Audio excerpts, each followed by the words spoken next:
સુરેન્દ્રનગરના થાનમાં તંત્રએ આકસ્મિક દરોડા પાડતા મોટી કાર્યવાહી કરી છે।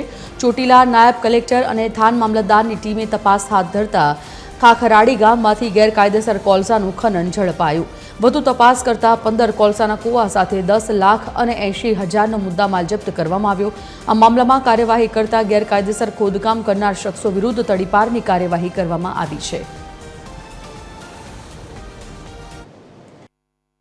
અત્રેના ચોટીલા સબ ડિવિઝન હેઠળના થાનગઢ તાલુકાના ખાખરાવાળી સીમ વિસ્તારમાં અમારી નાયબ કલેક્ટર પ્રાંત ચોટીલાની ટીમ અને મામલતદાર થાનગઢની સંયુક્ત ટીમ દ્વારા આકસ્મિક રીતે દરોડા પાડતા ખાખરાવાળી સીમ વિસ્તારની અંદર તદ્દન ગેરકાયદેસર રીતે કુવાઓનું ખનન કરી અને કોલસો કાઢવામાં આવતો હતો।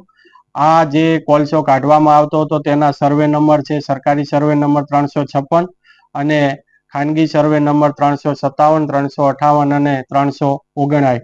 આ જે તદ્દન ગેરકાયદેસર રીતે કોલસાનું જે ખનન કરવામાં આવતું હતું ત્યાંથી જે મુદ્દામાલ છે મુદ્દામાલ જપ્ત કરવામાં આવેલો છે।